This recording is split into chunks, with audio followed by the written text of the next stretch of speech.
Minggu yang baru lewat ini jadi satu minggu yang luar biasa spesial buat saya. Dan khususnya pada hari Kamis kemarin, Tuhan beri saya kepercayaan untuk mengunjungi seorang sahabat saya di Purwakarta. Dia sedang dirundung masalah. Dan saya melihat bagaimana keluarganya bisa begitu bersatu menghadapi masalah yang pelik. Ketika dia ceritakan masalahnya, terus terang saya merinding.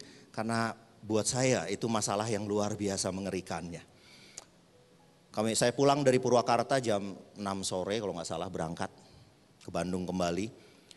Dan di sana di malam harinya saya dipertemukan oleh Tuhan dengan seorang hamba Tuhan yang luar biasa juga. Dan saya datang ke sana untuk melobi dia untuk bicara pada saudara hari ini. Dan pertamanya kami mau bicara soal bisnis karena beliau adalah seorang bisnismen yang sukses. Dan saya pikir kita bisa belajar banyak dari beliau. Namun entah mengapa malam itu rasanya kita nggak keluar topiknya dari sekitar berbicara tentang bagaimana keluarga bisa menjadi pendukung yang luar biasa untuk kehidupan kita. Sehingga akhirnya malam itu saya putuskan lebih baik kita nggak bicara soal keluarga, soal bisnis. Mungkin nyinggung-nyinggung sedikit saja dan kita akan lebih fokus pada keluarga. Saya udah izin sama Pak Gembala dan Pak Gembala dengan begitu murah hatinya mengatakan ya. Biar kalau Tuhan menggerakkan ke sana, kita jalankan saja. Dan hari ini beliau ada di tengah-tengah kita bersama-sama dengan anak-anaknya. Istrinya akan menyusul sebentar lagi. Beliau adalah pengusaha yang sukses. Tuhan bawa dia ke gunung yang tinggi, juga ke lembah yang sangat-sangat kelam. Beliau kemarin cerita pada saya luar biasa. Keputusan yang dia ambil membuat seluruh perusahaan itu berada di dalam resiko. Di dalam resiko kegagalan, di dalam resiko kehancuran. Masalah perpajakan, tentu saudara yang bisnis, saudara tahu tentang pajak bagaimana hebatnya. Pada saat itu pajak di Indonesia belum top, belum ngetop, belum populer. Sampai sekarang sih kayaknya nggak populer. Tapi beliau mengambil satu keputusan yang luar biasa, perusahaannya mau dia buat terbuka terhadap pajak.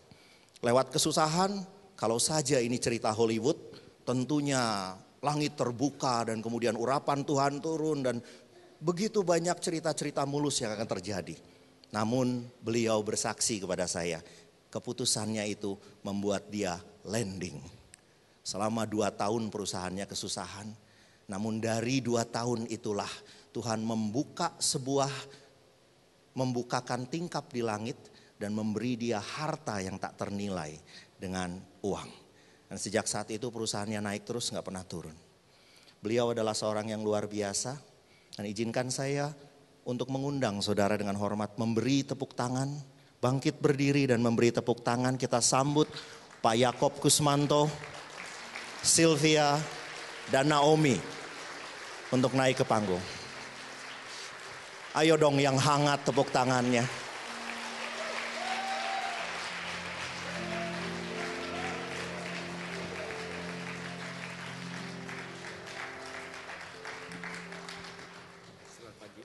Selamat pagi. Ini mic-nya berfungsi semua ya, teman-teman? Oh, nggak ada.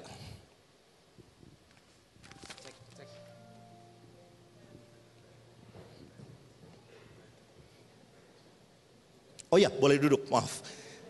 Saya begitu terpesona dengan mereka sampai saya lupa mempersilakan Anda duduk. Mohon maaf.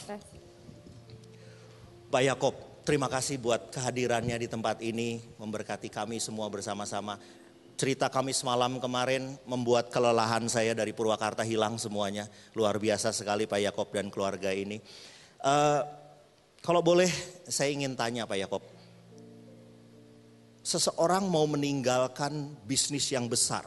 Saudara bayangkan Bill Gates, asetnya luar biasa besarnya. Meninggalkan kepada anak-anaknya. Siapa yang gak mau anaknya, betul gak? Kalau enggak kita yang bukan anaknya juga ngantre pengen jadi anaknya, betul ya? Tapi meninggalkan sebuah bisnis yang penuh dengan tantangan. Bisnis yang dimana Pak Yakob sudah bangun dengan mempertahankan prinsip-prinsip kerajaan Allah. Tentunya itu jadi tantangan yang luar biasa bagaimana mewariskan itu kepada anak-anaknya. Kepada anak-anak Pak Yakob. Anak-anak Pak Yakob seperti diutus, seperti domba yang diutus bukan ke tengah serigala, tapi ke kandang serigala. Benar-benar serigalanya belatakan diutus ke sana. Nah Pak Yakob, nilai-nilai apa yang Pak Yakob bangun, yang Pak Yakob ajarkan pada anak-anak sehingga mereka bisa seperti ini sekarang ini. Ya, baik, terima kasih.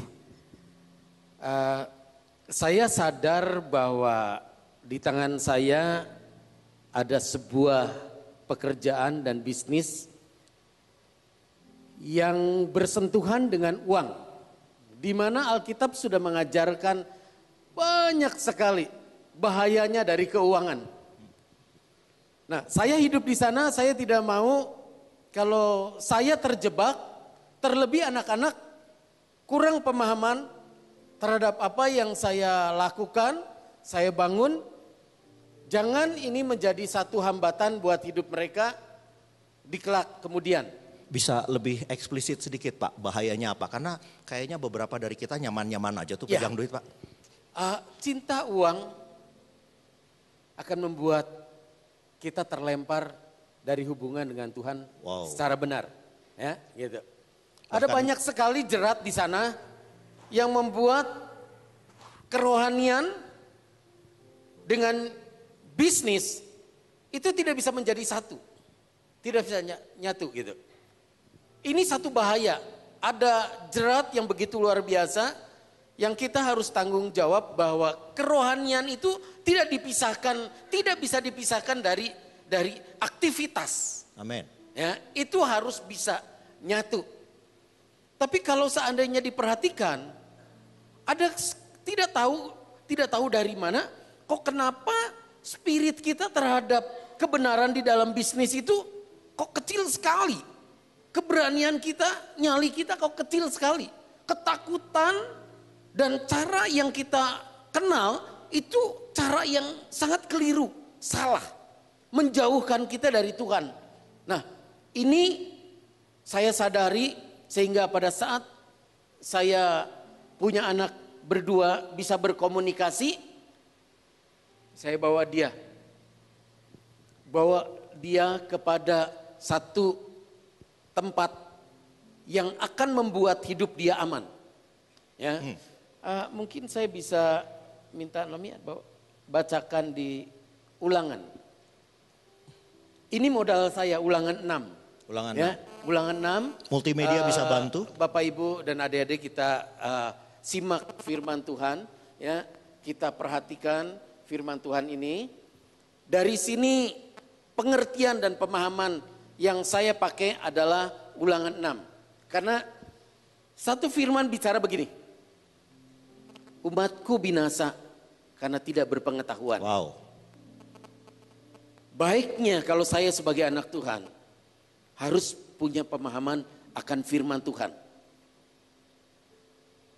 Firman Tuhan yang mana yang akan saya pakai untuk menjadi panduan?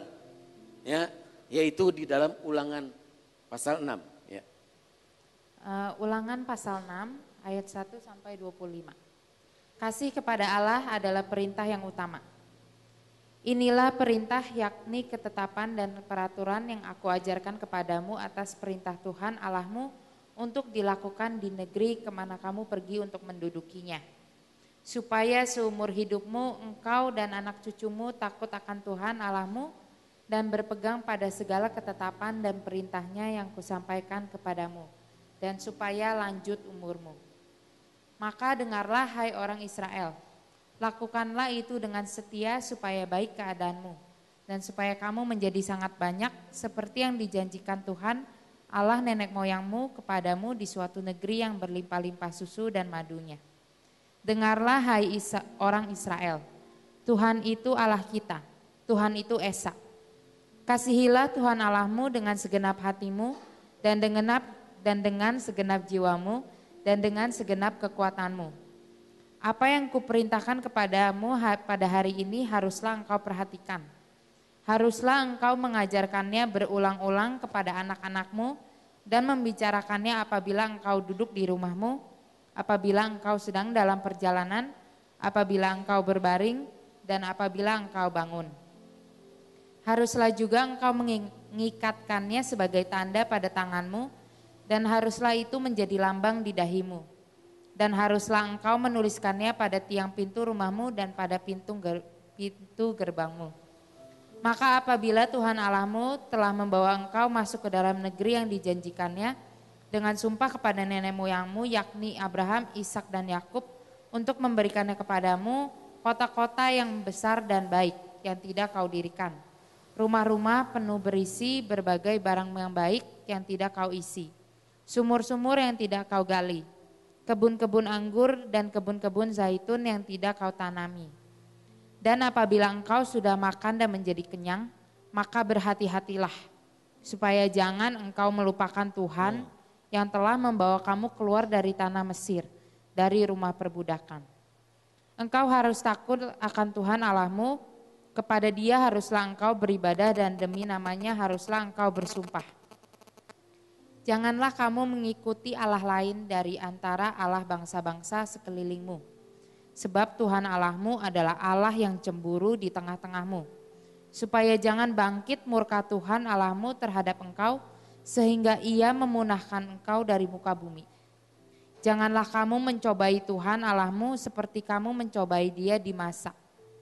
Haruslah kamu berpegang pada perintah, peringatan dan ketetapan Tuhan Allahmu yang diperintahkannya kepadamu. Haruslah engkau melakukan apa yang benar dan baik di mata Tuhan, supaya baik keadaanmu dan engkau memasuki dan menduduki negeri yang baik, yang dijanjikan Tuhan dengan sumpah kepada nenek moyangmu. Dengan mengusir semua musuhmu dari hadapanmu seperti yang difirmankan Tuhan. Apabila di kemudian hari anakmu bertanya kepadamu, apakah peringatan ketetapan dan peraturan itu yang diperintahkan kepadamu oleh Tuhan Allah kita? Maka haruslah engkau menjawab anakmu itu, kita dahulu adalah budak Firaun di Mesir. Tetapi Tuhan membawa kita keluar dari Mesir dengan tangan yang kuat. Tuhan membuat tanda-tanda dan mujizat-mujizat yang besar dan yang mencelakakan terhadap Mesir, terhadap Firaun dan seisi rumahnya di depan mata kita. Tetapi kita dibawanya keluar dari sana supaya kita dapat dibawanya masuk untuk memberikan kepada kita negeri yang telah dijanjikannya dengan sumpah kepada nenek moyang kita. Tuhan Allah kita memerintahkan kepada kita untuk melakukan segala ketetapan itu dan untuk takut akan Tuhan Allah kita supaya senantiasa baik keadaan kita dan supaya Ia membiarkan kita hidup seperti sekarang ini. Dan kita akan menjadi benar apabila kita melakukan perintah itu dengan setia di hadapan Tuhan Allah kita seperti yang diperintahkannya kepada kita. Iya. Ini yang berbicara keras kepada Pak Yakob bagian mana powerful. ini, Pak? Di dunia tidak ada rasa aman. Saya harus mewariskan sesuatu yang kekal buat mereka. Oh jadi Pak Yakob nggak sembunyikan kepada anak-anak bahwa nggak cover sebagai bapak yang baik, kan harusnya kita pasang badan Pak buat anak-anak kita.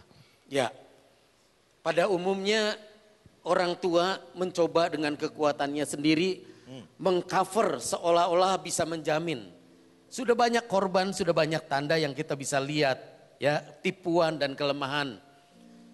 Itu kita harus cermati. Kalau lihat daripada firman Ulangan 6 ini bisa menjadikan satu janji yang kita pegang atau konfirmasi yang sudah Tuhan berikan kepada kita. Kita tidak boleh menggantikan konfirmasi atau pesan ini oleh pesan-pesan dunia. Ini kita harus punya kepekaan. Kita harus terlatih untuk menanggapi konfirmasi dan janji-janji Tuhan. Maka saya coba dari sejak dia masih kecil, saya ajar untuk dia mengerti siapa itu Tuhan. Ya. Dikatakan di dalam Ulangan, orang tua harus berulang-ulang mengingatkan kepada anak-anak, ya, di mana saja, ya, enggak hanya sesaat. Ini tanggung jawab. Tanggung jawab ini tidak bisa diserahkan kepada gereja, kepada sekolah, enggak bisa. Harus orang tua. Orang tua harus bisa menangkap asal mulanya kita hadir.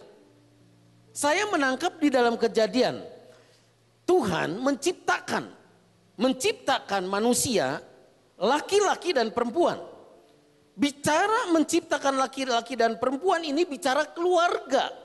Beranak cucu dan berkembang biak. Saya jatuh cinta dengan ayat ini. Saya belajar dari hari, bulan, tahun ke tahun. Dari sejak muda untuk mengerti tentang penciptaan ini. Istimewa dan sangat luar biasa sekali. Bahwa keluarga, di dalam keluarga ada satu pesan untuk dunia yang sangat indah sekali. Yaitu tentang proyek Allah. Amin. Saya punya pekerjaan. Saya tidak bisa mengutamakan pekerjaan menjadi proyek prioritas. Tidak bisa. Awalnya saya terjebak, jatuh cinta pada pekerjaan. Tapi setelah maju lebih jauh lagi, kebenaran itu membukakan yang sebenarnya. Proyek itu bukan nominal, bukan uang. Saya bertobat, saya minta maaf sama Tuhan. Tuhan, izinkan untuk saya memperbaiki diri hidup. Sebentar Pak Yakob. Yaitu keluarga. Ini Pak Yakob bilang tadi bisnis itu bukan urusan uang jadinya. Ya. Kalau gitu urusan apa Pak? Bisnis ini adalah kendaraan. Ya. Ya, bisnis adalah kendaraan. Bagaimana kita di dalam bisnis itu bisa memanusiakan manusia. Hadirnya manusia di sana itu, itulah mengaplikasikan nilai-nilai yang sebenarnya yang kita miliki. DNA kita itu adalah kebenaran, kekudusan. Tetapi ini sudah dirusak, DNA ini sudah dirusak. Nah, di dalam kenyataan kita hidup, nggak bisa keluar dari bisnis. Karena bisnis memang pekerjaan itu semua juga kita butuhkan. Nggak kerja nggak makan. Baiknya kita kerja. Gitu. Nah, pada saat kerja disitulah kita mengaplikasikan, mendemonstrasikan bagaimana kuasa Tuhan, keilahian Allah itu hadir. Coba tadi kita nonton. Berapa banyak sesuatu yang indah. Gerakan anak muda tadi yang dibagikan, disampaikan. Begitu indah sekali. Kenapa dirusak? Gitu. Mestinya gereja hadir di semua segmen. Tapi spiritnya adalah kebenaran. Amin. Bukan spiritnya dirusak. Nah, ini kan tanggung jawab. Tadi kita lihat, saya benar-benar kagum sekali. Kagum karena apa? Anak-anak muda hadir di dunianya dengan membawa spirit dan pesan yang kudus. Sama, saya mau membawa anak-anak supaya generasi anak-anak ini itu bisa cinta akan Tuhan. Wow. Itu pesannya buat saya, nah, hidup cuma sekali. Singkat. Jangan pernah tanggung-tanggung untuk lakukan, senangkan hati Tuhan. Karena apa? Kita sudah banyak dipuaskan sama Tuhan. Amin. Kalau kita dipuaskan sama Tuhan, kita ambil dari catatan yang diingatkan. Ketetapan yang diingatkan itu adalah keluar dari Mesir. Perbudakan. Manusia kita tuh sudah jatuh. Perjanjian lama bicara perbudak keluar dari perbudakan. Perjanjian baru penebusan. Kita sudah dimerdekakan, sudah dibayar dengan harga yang mahal. Jangan kecewakan. Amin. Tuhan menciptakan kita diberi roh cemburu. Kata cemburu ada di dalam tadi Ulangan atau di Yakobus. Tuhan menginginkan kita itu intim, komunikasi yang bagus sekali, intim, hubungan yang bagus. Keluarga cermin daripada keintiman yang harus kita pertanggungjawabkan. Wow. Maka ini aset yang paling mahal. Luar biasa. Gitu, Pak. Jadi kalau boleh saya simpulkan, di mata Pak Yakob, bisnis Pak Yakob itu bukan melulu urusan cari profit. Tetapi bagaimana membangun manusia-manusia yang ada di dalam sana. Betul ya Pak Yakob? Ya? Jauh nilainya lebih tinggi. Karena proyek Allah yang sesungguhnya itu adalah people. Manusia. Kita jangan sampai ditarik begitu terus sudah lost begitu jauh enggak kembali lagi. Banyak sekali kita sudah tertipu memprioritaskan sesuatu yang tidak kekal, tidak esensial. Wow. Itu. Boleh kasih Itu tepuk tangan ya yang luar biasa. Jadi bisnis kita seharusnya bukan hanya urusan mencari uang. Bukan hanya urusan mencari uang, tentu perlu karena uang kita butuhkan. Tetapi seharusnya membangun manusia-manusia di sekitar kita. Saya garis bawahi itu. Itu kayak gereja yang dia seharusnya. Jadi sebenarnya Bapak sedang bangun gereja di dalam perusahaan Bapak. Boleh kasih tepuk tangan sekali lagi. Gereja harus hadir di dalam kesetiapan setiap kehidupan. Wow, luar itu, biasa. Ya. Ya, ya. Lalu bagaimana Bapak menyikapi itu Pak? Karena kan begitu kayaknya kalau gaya-gayanya udah seperti, tapi ngomong-ngomong nih Pak ya, ini selingan aja sedikit. Ya, ya. Waktu Bapak bilang tadi bahwa tanggung jawab mendidik anak itu ada di orang tua, betul ya Pak ya? Betul. Termasuk dalam hal kerohanian Pak ya? Oh iya. Itu muka Pak Andi dan Bu Nining langsung lega Pak. Amin. Selama Ya, ini mereka spiritnya. tertekan karena mereka yang dituntut untuk mengajari anak-anak satu gereja ini gitu Pak. Jadi mereka lega sekali. Pak Theo, sangat tidak fair sekali. Kita harus lihat. Kehidupan itu dibebankan kepada gereja. Itu tidak fair. Dunia yang dinamikanya begitu luas sekali gitu. Itu dipercayakan. Banyak gereja dituntut. Gak bisa. Itu. Gak bisa. Contoh gereja yang sehat. Enggak semua gereja mengundang kebaktian modelnya begini loh. Ada yang alergi loh. Seperti ini. Itu. Pak Andi terima kasih. Ini satu kehormatan Pak Andi. Boleh ya. kasih tepuk tangannya Itu. sekali lagi. Saudara setuju ya, kayaknya Pak Yakob CLCC banget gitu. Ya, ini satu kehormatan keluarga dihadirkan ya. Bisa berinteraksi tentang kehidupan yang nyata, Ya. yang real. Baik, Seperti Pak itu. Yakob, kira-kira begini loh Pak Yakob. Kalau Pak Yakob buka bisnis seperti itu, lalu dengan pengertian tentang keluarga yang seperti ini gitu ya. Saudara pasti setuju ya, yang model-model begini itu pasti Tuhan percayanya minta ampun. Tuhan pasti berkati luar biasa. Dan biasanya bangsa Israel juga jatuhnya waktu mereka diberkati Pak. Ya. Gitu. Nah, bagaimana Bapak bisa mengajarkan keluarga ini untuk tetap memandang uang dengan benar? Ya. Mereka harus lebih mengerti bahwa prioritas hidup itu adalah sikap hati kita kepada Tuhan. Wow, prioritas hidup, sikap hati terhadap Tuhan. Uang itu sebetulnya adalah dampak dari karakter kehidupan kita, tanggung jawab dan kemantapan kita di dalam menggunakan semua energi, di dalam aktivitas. Itu akan dipercaya banyak orang. Hasilnya kalau seandainya nominal ada di tangan kita, kita harus kelola dengan benar. Amin. Pakai dengan benar. Amin. Saya mengedukasi anak-anak dari sejak kecil. Nak, jangan lupa kita hidup dari berkat Tuhan. Wow. Ini pekerjaan yang Tuhan berikan di tangan Papa, Papa hidupin. Kamu bisa piano, kamu bisa main drum, semua itu alat dibeli dari berkat Tuhan. Wow. Jangan lupa.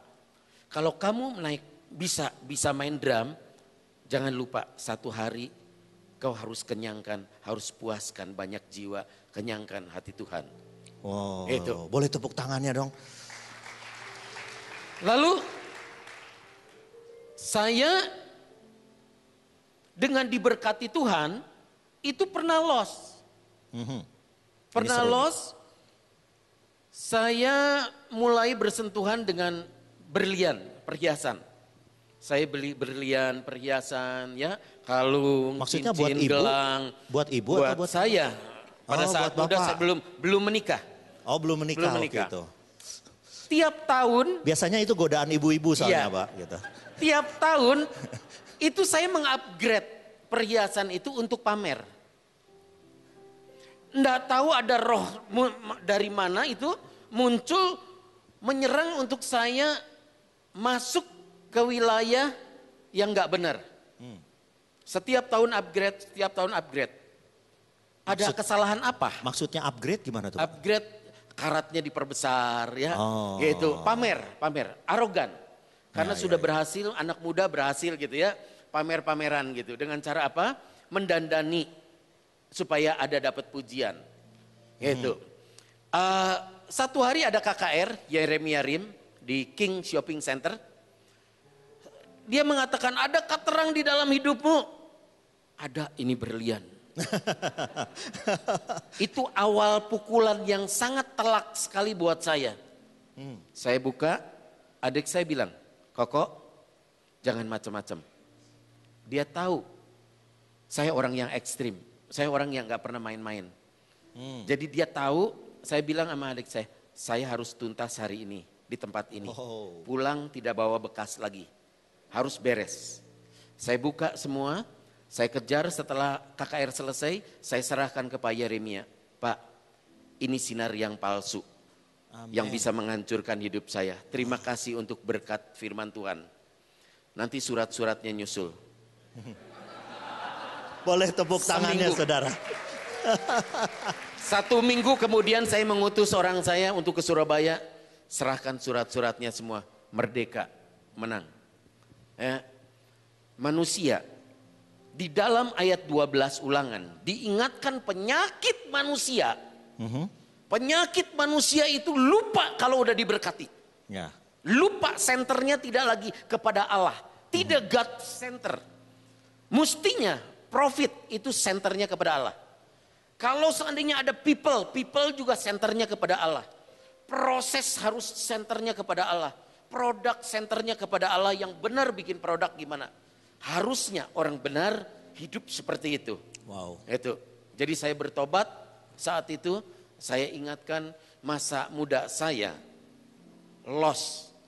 Jadi pakai Ulangan 6:12 ini jadi satu warning, ya, satu alarm. Kalau kau diberkati sama Tuhan, jangan pernah lupa.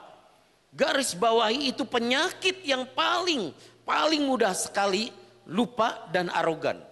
Luar biasa. Itu Pak sekali. Theo. Saudara, ini adalah salah satu hal yang begitu memberkati saya ketika saya ngobrol-ngobrol dengan beliau pada hari Kamis gitu. Beliau bukan Superman. Saudara bisa lihat kolornya masih di dalam. Betul ya? Sama sekali beliau bukan Superman. Dia adalah seorang manusia biasa seperti saudara dan saya. Dan dia tenang-tenang saja. Dan dia juga pernah bikin salah. Dia akui dengan gamblang bagaimana dia membangun gambar dirinya pada berlian-berlian dan emas yang dia punya. Tapi saudara tangkap baik-baik di situ. Ketika Tuhan tegur, dia tidak mengeraskan hatinya. Dia nggak mengeraskan hatinya, dia beri. Dia dengan mudah dia lepaskan semuanya itu. Karena dia tahu dia mau mengejar terang yang lebih besar lagi daripada itu. Amin. Amin saudaraku, luar biasa sekali hamba Tuhan ini. Nah tapi kan izinkan saya melakukan pembelaan pikiran Pak Yakob. Boleh dong dandan, ya kan, pakai berlian sedikit di telinga atau itu. Boleh kan, nggak salah seperti itu kan Boleh, ya Pak Yakob ya. Nah bagaimana Ya. membedakan supaya si berlian yang hiasan aksesoris itu nggak lagi jadi yang utama. Nggak lagi menggantikan terang yang sesungguhnya itu. Iya. Membedakannya supaya jangan jadi berhala buat kita. Iya, begini. Emas berlian itu sifatnya netral.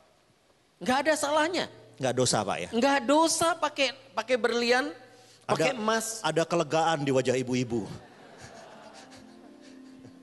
Cermat ya. Ini harus hati-hati menyampaikan. Harus benar-benar gitu. Dicermati, ditarik lagi masuk ke situ. Baik, terima kasih Pak Theo. Ya. Ibu-ibu, ya.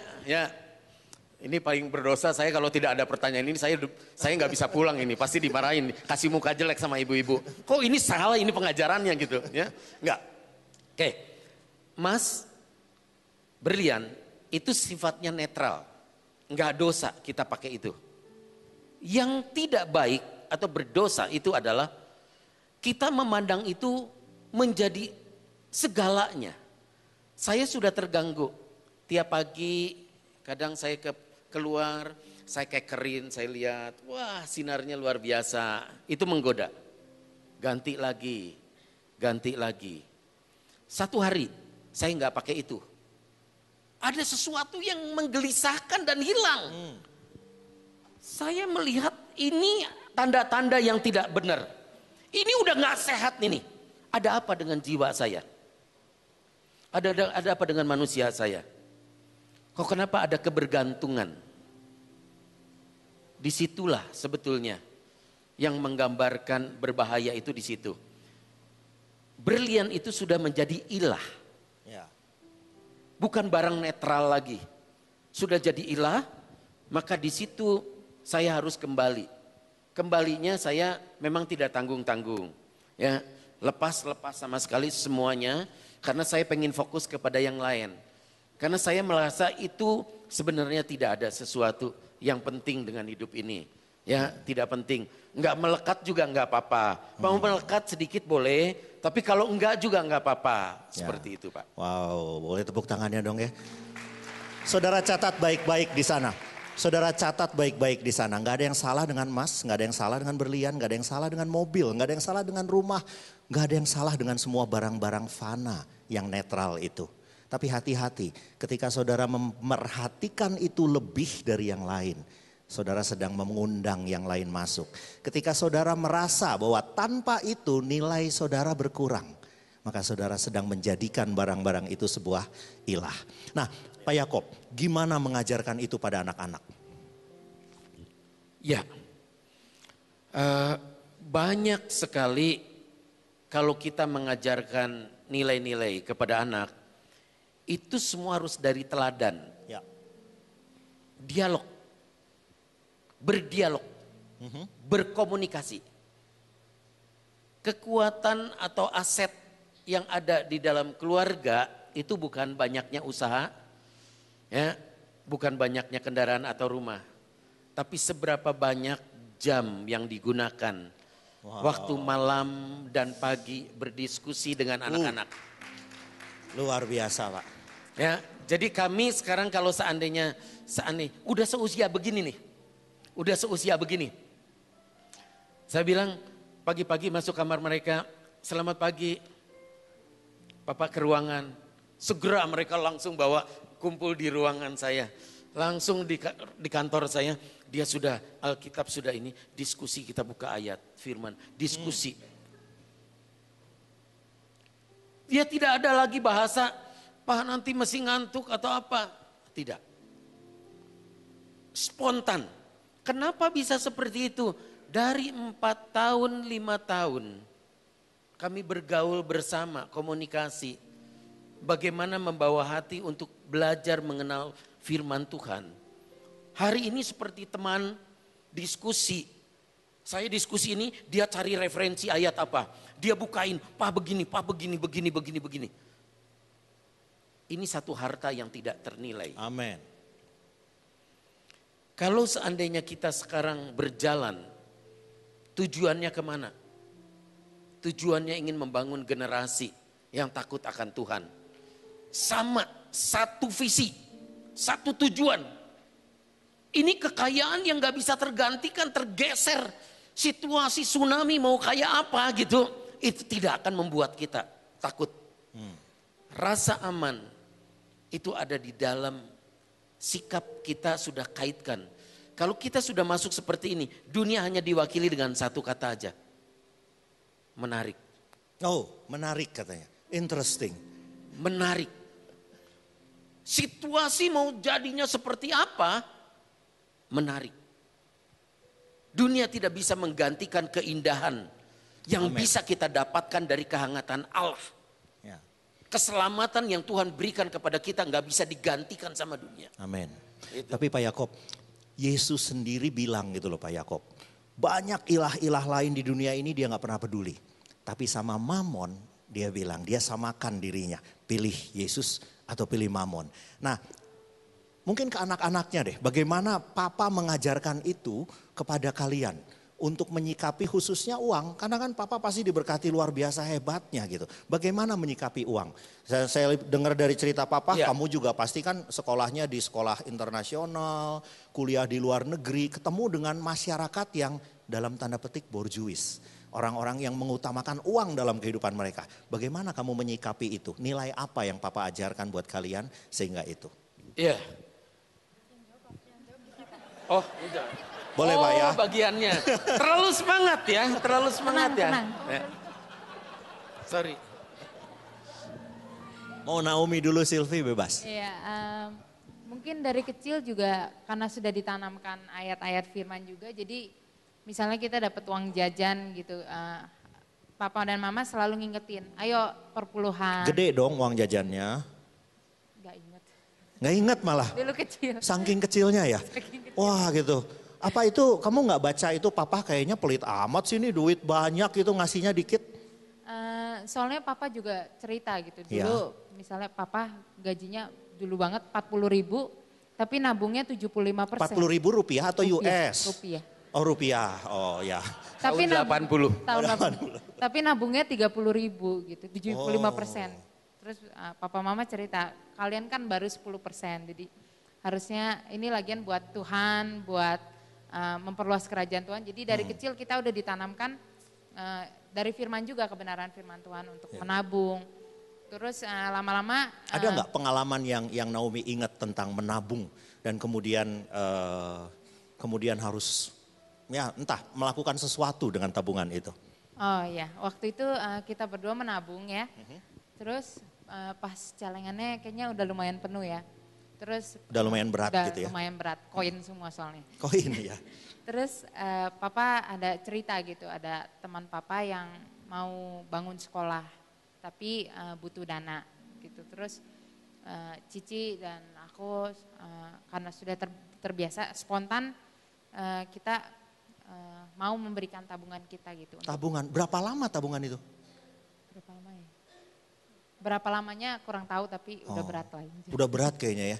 Ngasihnya maksudnya perpuluhannya gitu, 10%-nya dikasih semua gitu atau semuanya? Semuanya. Semuanya? Boleh tepuk tangan dong? Dua orang anak SD menabung dari kecil dan ketika itu sudah berat dipecahkan, bukan beli boneka Barbie atau intan berlian, diserahkan kepada sebuah gereja untuk bangun. Terus kamu rasanya gimana? Sakit nggak, Ci Sylvia? Sakit nggak, Ci? Sakitnya tuh di sini. Sakitnya tuh di sini katanya. Luar biasa. Waktu dulu gini, jadi kita sempet ada, abis itu kita nabung lagi sih. Ya. Abis itu kita nabung lagi, terus baru kita pengen beli apalah waktu itu. Baru kita bisa beli abis sesudah tabungan itu gitu. Tapi gini dari kecil, jadi papa mama tuh selalu kasih edukasi. Jadi kita pada saat kita jadi mereka nggak menyuruh, tapi mereka memberikan opsi gitu. Nah kita sendiri yang mikir gitu, apakah mau ngasih atau enggak gitu. Setelah itu kalau kamu ngasih itu berkatnya apa, tujuannya apa. Dan kita senangnya begitu kita ngasih ke gereja itu cerita ke jemaatnya, akhirnya cerita ini jadi jemaatnya itu jadi ikut nyumbang juga. Wow. Karena ceritanya kita gitu. Jadi kita Saudara juga lihat sampai pemberian 2 orang anak SD menggerakkan seluruh jemaat untuk melakukan sesuatu buat Tuhan. Amin. Kegerakan terjadi gara-gara 2 orang anak SD mau memberi. Lalu? Iya jadi kita ya ini aja ya cukup, oh ternyata kita malah begitu kita ngasih ada sesuatu hal yang lebih besar gitu yang ini Tuhan percayain. Nah terus mungkin yang kedua yang cukup menarik pengen di-share gitu. Jadi dari kecil walaupun kita berkecukupan ya, tapi kita tuh dididik selalu sama papa mama itu harus mandiri dan kita nggak gampang. Misalnya waktu dulu zamannya SD SMP kan kita mau beli HP. Nah kan kalau misalnya biasa mungkin yang teman-teman kita yang setahu kita gitu, dia minta ya tinggal dikasih gitu. Nah kalau kita enggak, kita suruh tunggu dulu gitu, tunggu dulu, suruh sambil nabung, nanti papa mama tambahin lah sedikit gitu. Tapi mesti dari kita gitu. Jadi waktu itu aku inget dia mau beli iPhone, dia udah nabung sampai berapa ya, kayak setahun lebih gitu. Nah mungkin teman-temannya nggak usah nabung gitu, maksudnya tinggal kasih aja gitu. Tapi kalau dia mesti nabung bener-bener sampai ya akhirnya begitu udah dapet, aku juga ngelihat gitu begitu udah dapet kita benar-benar menghargai. Jadi kita nggak sembarangan gitu. Ini pertanyaan nakal boleh ya. Tapi kan kalau nabungnya setahun keburu keluar model baru, gimana dong? Kalau aku tipe orangnya yang tidak mengikuti perkembangan. Oh, Jadi gitu. misalnya kalau udah ya kalau ada yang baru ya udah, kalau Pasrah aja gitu ya? aja. Kalau bisa dapetin yang lama ya nggak apa-apa. Oke, ya. Tepuk tangannya dong teman-teman, luar biasa ini. Yang punya anak pria yang masih single? Oh ya, beda forum, maafkan saya. Baik, satu pertanyaan lagi, ini nggak terlalu nakal kali ini pertanyaannya seperti ini. Waktu kamu kasih uang tabungan kamu begitu rupa gitu ya, berat semuanya kamu kasih itu. Apa kamu nggak takut kekurangan? Mungkin ada sesuatu yang kamu perlu, yang kamu mau gitu. Tiba-tiba nggak bisa kamu beli karena itu. Kamu nggak takut kurang? Nggak takut jangan-jangan papa nggak kasih lagi nanti gimana? Enggak tuh? Nggak ada perasaan itu pun sedikit pun? Nggak ada ya? Nggak ada, lupa sih soalnya SD ya kayaknya. Jadi yakin banget bahwa papa pasti akan mencukupkan kalian gitu ya. Yang penting dikasih makan aja. Yang penting dikasih makan aja, luar biasa. Saudara, seringkali kita takut memberi. Seringkali kita takut melepas apa yang kita punya. Karena kita nggak cukup percaya bahwa Tuhan sanggup memenuhi apa yang kita butuhkan. Amin. Kalau saudara jujur, kita nggak mau beri karena kita takut. Tuhan nggak cukup besar untuk mencukupkan kita. Dari 2 anak SD ini saya belajar. Kalau saya masih menahan terlalu banyak. Mungkin karena saya belum percaya sama Tuhan. Seperti mereka percaya pada papahnya. Dan saudara dengar apa jawaban mereka? Yang penting ada makan, cukuplah. Kecukupan, ibadah yang disertai dengan rasa cukup banyak manfaatnya. Amin. Amin saudaraku. Saya nggak tahu dengan saudara, tapi saya belajar luar biasa banyaknya dari mereka. Boleh kasih tepuk tangannya sekali lagi buat mereka. Waktu kita habis, sayang sekali saya pengen ngobrol sampai panjang sekali. 2 jam kalau boleh. Boleh nggak 2 jam? Jangan ya, kita masih punya kegiatan lain. Oke. Boleh kasih mungkin sedikit pesan Pak, bagaimana kita harus mendidik anak-anak kita gitu. Buat di jemaat ini gitu. Karena di jemaat ini di seluruh dunia sebenarnya kita lihat bagaimana dunia sekarang begitu memfokuskan dirinya pada konsumerisme, pada bagaimana menghabiskan, bagaimana membeli, belilah maka di situ ada kekuatanmu. Nah, bagaimana Bapak mau kasih pesan apa buat kami supaya kami bisa bertahan dalam dunia ini, Pak? Iya. Kita perlu hati-hati dengan hidup. Ada banyak faktor yang bisa mengurangi kehidupan kita. Ya, ada banyak faktor yang bisa menghancurkan kita, memecahkan kita. Saya belajar dengan anak-anak untuk memperhatikan faktor penambah dan pengalih.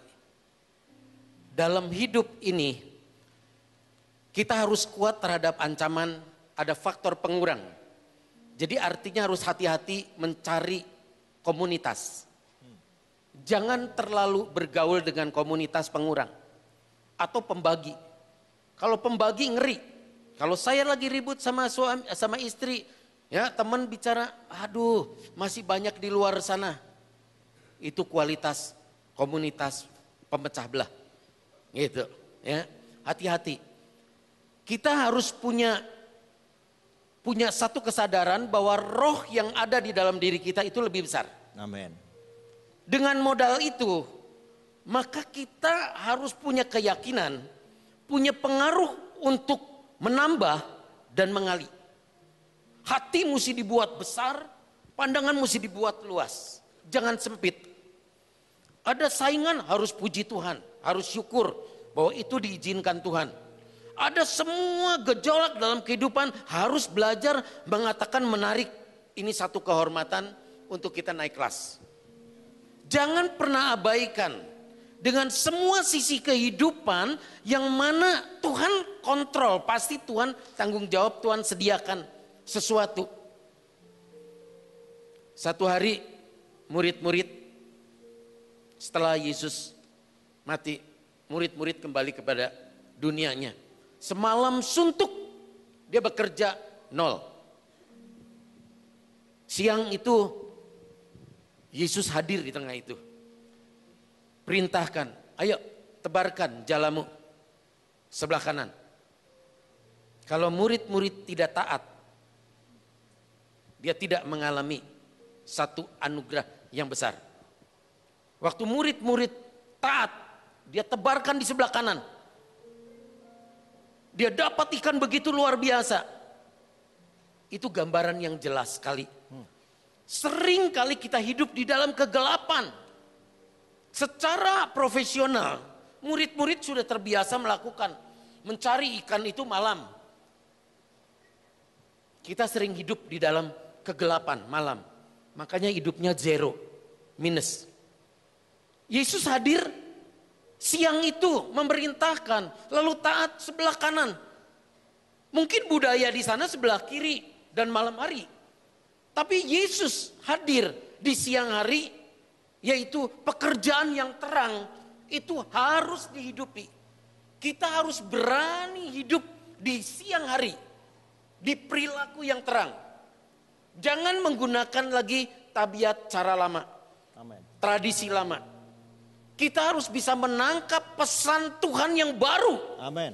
Yang selalu murid-murid jalankan, dia dapat ikan. Yohanes peka sekali. Ini Tuhan. Begitu Petrus dengar itu Tuhan, karena itu pernah terjadi. Mujizat itu pernah terjadi. Dulu. Kuasa Tuhan dulu dan sekarang itu tidak pernah berbeda. Amin. Ya, kuasanya sempurna. Petrus langsung dia turun pakai baju, lari. Begitu lari menjumpai Yesus. Yesus sudah sediakan api dan makanan. Tuhan sudah sediakan. Bagian kita sebetulnya harus mengenal. Yang lainnya itu Tuhan sudah sediakan. Amin. Untuk apa kita kalau sudah mengerti itu, ragu dengan kehidupan, khawatir dengan kehidupan, marah dengan kehidupan. Yuk belajar edukasi, tuntun manusia kita. Amin. Jangan biarkan manusia kita yang luar biasa, ya, yang mantap, hebat, luar biasa, dikecoh sama keadaan dunia gitu. Jangan kegelapan itu dibiarkan dalam kehidupan. Hiduplah di dalam terang, ya. Hiduplah dalam kekudusan, hiduplah dalam kebenaran. Jangan terintimidasi, terus berjuang, berjuang, berjuang. Pasti Tuhan membela kita. Luar biasa, boleh tepuk tangannya. Saudara, saya catat nasihat terakhir dari Pak Yakob. Miliki komunitas yang benar, perhatikan dengan siapa saudara bergaul. Karena itu yang menentukan apakah saudara tetap berdiri atau saudara akan terkapar. Oke? Yang kedua, cari kenali kehendak Tuhan. Cari dan kenali kehendak Tuhan dalam hidup kita. Dan kalau saudara sudah kenali, saudara sudah tangkap kehendak Tuhan, jangan diam saja. Taat, melangkah. Melangkah dengan iman. Dan ketahuilah, Yesus sudah menyediakan segalanya buat kita pada akhirnya. Amin. Kalau dia bisa lakukan itu buat Pak Yakob dan keluarganya, saya percaya Tuhan Yesus juga mau lakukan itu buat kita semua. Amin. Bagian kita adalah apa? Kenali panggilan Tuhan, kenali perintah Tuhan, dan taat melangkah. Boleh kasih tepuk tangannya yang luar biasa buat Pak Yakob. Tuhan berkati Pak, terima kasih atas pelayanannya. Tim musik boleh naik ke atas.